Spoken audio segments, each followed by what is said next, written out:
You're on a path in the woods. You horrid monster. Do you think just because we've returned to the woods you've earned my forgiveness? Our beloved had best be alive and well when we return to the cabin, or you'll never know the end of my wrath. She won't be alive and well when we return to that cabin, because she's dead. We killed her. You killed her, and so I killed you. And you clearly didn't do a good enough job. I'm still here. Oh, and I'm still here too. If you lot get to be blessed with seemingly eternal life, that must mean she's still there, waiting for us to throw ourselves at her feet in remorse. I doubt it. I think I'm better at killing than you are. So you've been here before. Of course you've been here before. What count is it this time? 2? It's our 3rd. What gave it away? Your open discussions. I couldn't care less what he knows. Every second we stand around arguing in the woods is a second that I'm anxiously worrying about her. Take us to the cabin and take us there now. With each passing moment, our relationship may be damaged even further, though I fear the rift between us may already be permanent. And if it is permanent, then what? You'll kill us again. Oh, you just wait and see. My vengeance will echo the depths of my bereavement. Don't provoke him. I prefer if we didn't die again. I'm not fond of dying. Why not? You've already done it twice. It was unpleasant. It was only unpleasant because you think it's supposed to be unpleasant. I'll make you feel what I feel if it's the last thing I do. And mark my words, you won't like it when it happens. Oh, how exciting. I'd love to see you try. Can I? Well, I'm not just going to try. I'm going to actually do it. I'm looking forward to it. Good. I am too. Can I talk now? Yes, I can. Great. Now that you're listening, let me remind you that if you're here in the woods, it means that the princess is not dead, and that her very existence currently poses a direct threat to the entire world. If this isn't the same path in the woods you're used to, that means that her influence is already spreading and you're running out of time. Wait, but if her influence is spreading, that means there's hope. That means our beloved is waiting up there for us, ready to make amends. Yes, I already told you that she's alive. Don't mind him. I don't think he's doing too well. I'm doing better than any of you. I'm doing great. She's alive. Influence doesn't require life. But if things restarted, why wouldn't she be alive? Who said they restarted? All they've done is changed. I shan't listen to the vile mutterings of you serpents. Onward! Our living, breathing princess awaits us.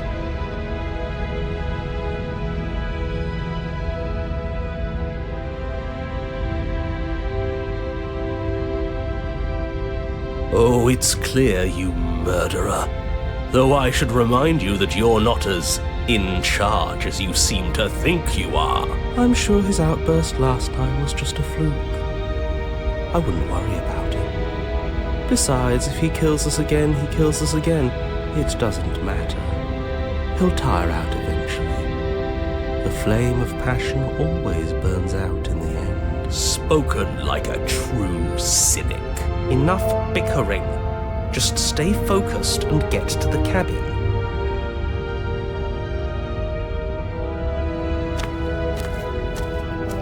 I'm sure you've already heard my words of warning in one of your past lives. You've already managed to slay her once, just don't muck it up this time, all right? Oh, we'll muck it up all right. We'll get our happy ending, even if it damns each and every person who's ever lived. Whatever you do, don't let him influence a single decision. He's clearly lost it. I hate that I'm agreeing with him on anything, but I really don't like being at the whims of someone so unstable. It's stressful. Yes, having all those feelings isn't very productive, is it? But we're just passengers here. Why stress over something you can't control? You're saying that like stress is just something you can turn off. It is. It's easy. Whatever happens, happens. Are you even alive? What's the point of doing anything if you're not going to feel a single emotion? I don't know. I just exist. And that's fine with me. This is horribly unproductive. The cabin and your extremely important destiny await. The interior of the cabin feels dry and brittle.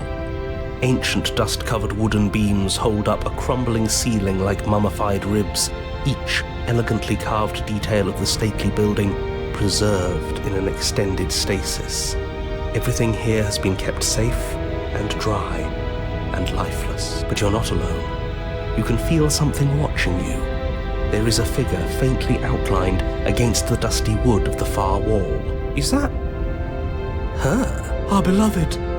So she does live. She doesn't look very alive to me. Before you can make a move, the figure is gone, vanishing behind the door on the far side of the room.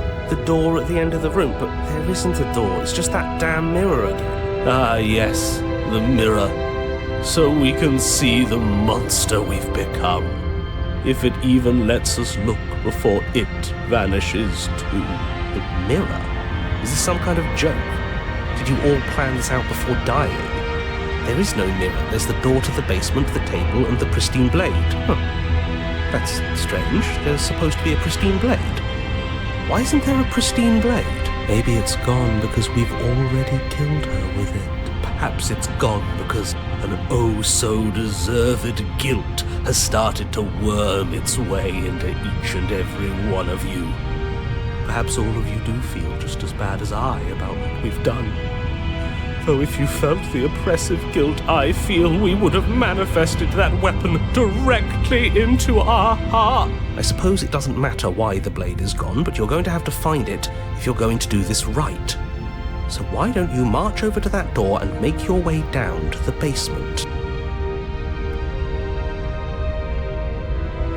You make your way to the door at the end of the room, stopping just in front of it. You must think you're looking at that mirror you mentioned earlier, the one that doesn't exist.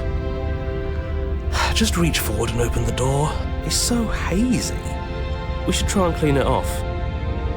It's time for all of you to see what we've become. You reach forward and place your hand on the door to the basement. The handle is just a little to your right, and a little down. So much for our reflection. We didn't need to see ourselves anyway. I'm much more interested in seeing other things. I see. We are too hideous for even a mirror to behold. We can only hope she might still see some good in us. No way left to go but down. The door to the basement creaks open, revealing an antique staircase lit by weak torchlight. The air here is so stale it practically stands still, as if the very molecules of this place have been fossilized, trapped for eons until your arrival.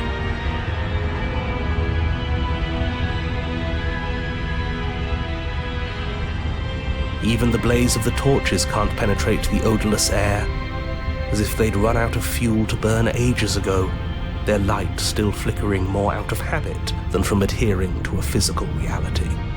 A wispy figure watches you from the bottom of the stairs, face veiled in shadow. There she is again, my love! She's just an old memory. Your eyes lock for a brief moment, then she vanishes around the corner.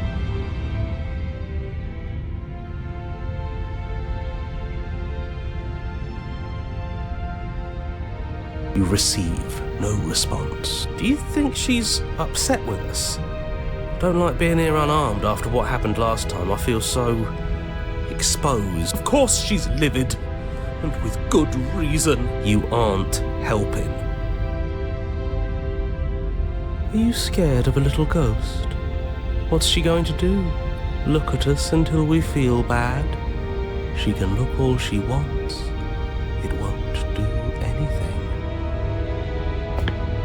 As you descend the final step, the form of the princess comes into view. a skeletal body lying in a heap on the floor, her wrist still bound to the wall by a heavy chain. This cell is a dark and isolated place, with not so much as a window to allow starlight to penetrate the gloom. See? She's dead. No! What foul trickery is this? How can this be? We just saw her alive and well a moment ago, floating away transparently. Whatever we saw was a ghost. Thought we were all on the same page. Do try to keep up. Your thoughts are interrupted by the sound of a slamming door and a clicking lock. You turn to see the shade of the princess staring down at you from the top of the stairs, clutching a brightly burning torch. So that's where the blade is. It's already in her heart. And yet she isn't dead. She is dead. Have you never heard of a ghost before? Oh, for the love of... Can we not waste time arguing over the semantics of what is and isn't dead? She is clearly conscious. She clearly just slammed the door on you, and she clearly has a weapon. Your pristine blade sticking out of her chest. This is extremely bad. Catastrophic, even. Yeah, dead or not, what are we supposed to do about her? Slaying, or destroying, if we want to be a little more death-neutral, seems off the table. We make amends. She obviously still holds us in her heart. She's bearing a torch for us and everything, but she hasn't said anything. Are you sure she can talk like this? You came back. I missed you. That angelic voice. I missed you too, my beloved. You sure snapped back to your old self quick. Yes. Seeing her dazzling countenance again has reignited the warmth in my heart. I have found it in me to forgive the sins this body has committed. We can have our perfect romance after all. This is a bad place. We're supposed to be together, but it keeps making us hurt each other. The torch falls from the princess's hand and bounces down the stairs. It'll be so much better when it's gone. The skeletal wood of the basement, perfectly dry after uncountable years of desiccation, immediately catches fire. She's trying to kill us. A misplaced escalation of her passions, but clearly she still cares for us. I say we burn with her.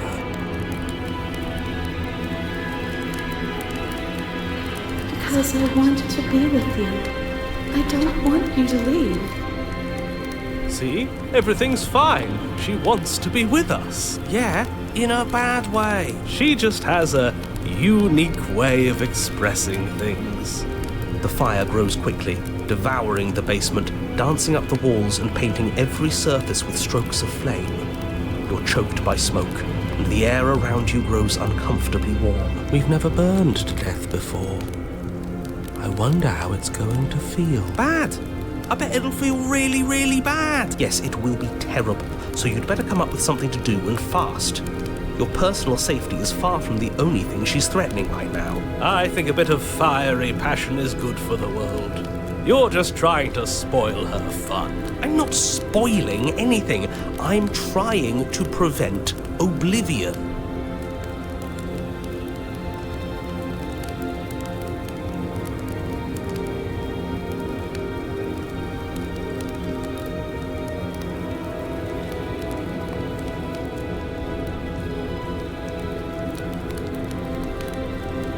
It's okay. I'm going to burn too. And then we won't hurt anymore. She's right about the last part. Burning doesn't hurt forever. The heat grows in intensity as the flames draw ever nearer. You can practically feel your skin sizzling already. If you're going to try and stop her from killing you and destroying the whole world, you'd better do something, and you'd better do it now. I wonder if we look good right now. Fire makes a lot of things look good. I can only imagine how dazzling our eyes are in the dancing flames. Do you think she's noticed? I don't want to burn to death. We don't have to, right?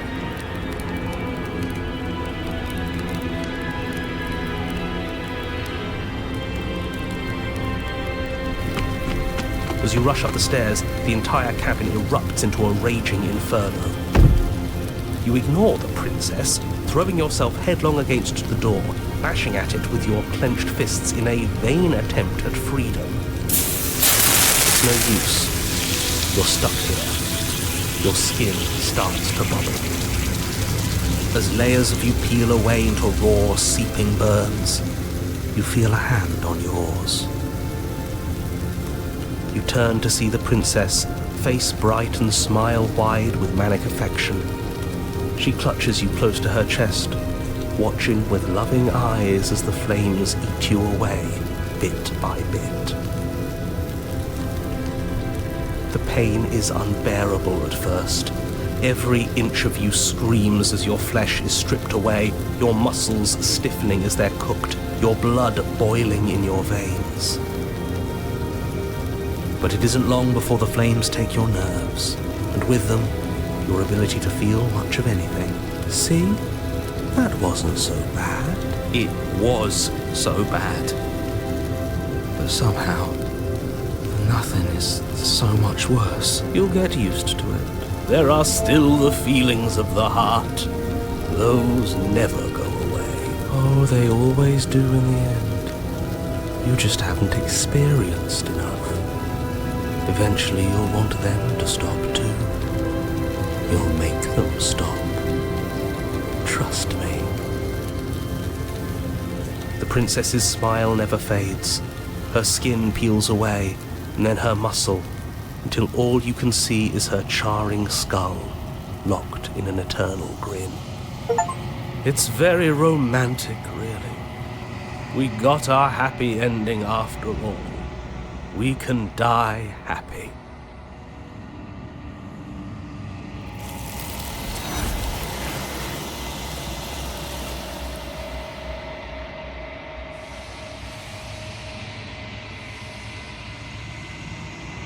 She's gone.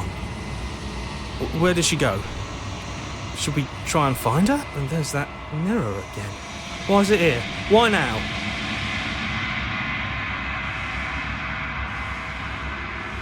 But it feels so bad. Like looking into it right now is going to be the end of everything. Yes, I fear that we won't like what we'll see. What if we just sit here and preen for a while? That can't hurt, right? You don't need to comfort them.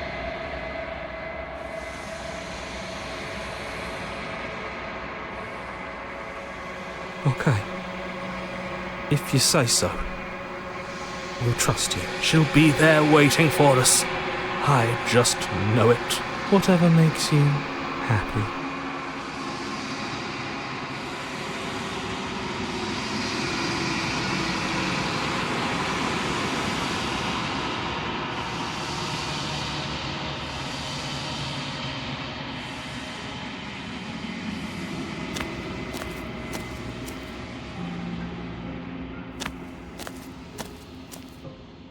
Flickering lights and empty cityscapes become pockets of vitality and movement. I am more than I was before. Whenever you are ready, I will wipe your slate clean once again. Is a child the same as an infant? I am an unbroken pattern, but every vessel gives fresh perspectives and carves new avenues of expression. I am different, but I am the same.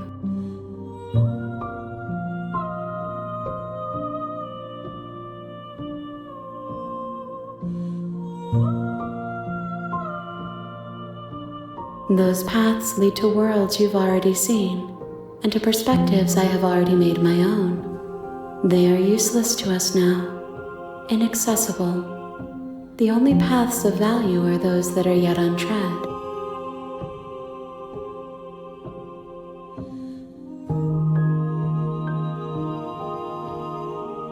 Why wouldn't I be kind to you? You are the only thing I know that isn't me.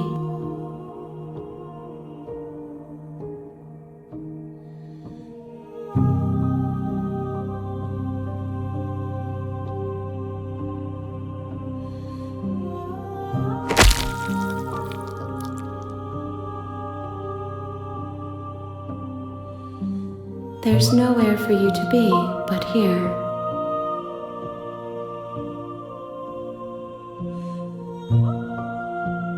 The vessels are shaped by memories of you, but they are drawn to the edge of the long quiet.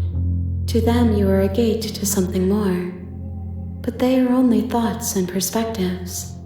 They are not me. The wounds they've suffered carve texture around my heart. Without them, I would be as I was before. I would be alone and without sensation. I could not feel the joy of having you by my side, for I would not know your absence.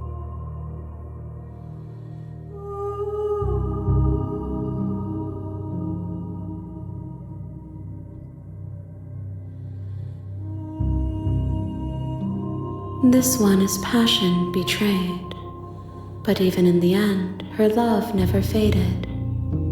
She will make for a bright heart. Do not mourn her, for she has finally found her light. I will long for your return, but it will give me time to reflect on what I am. We will meet again.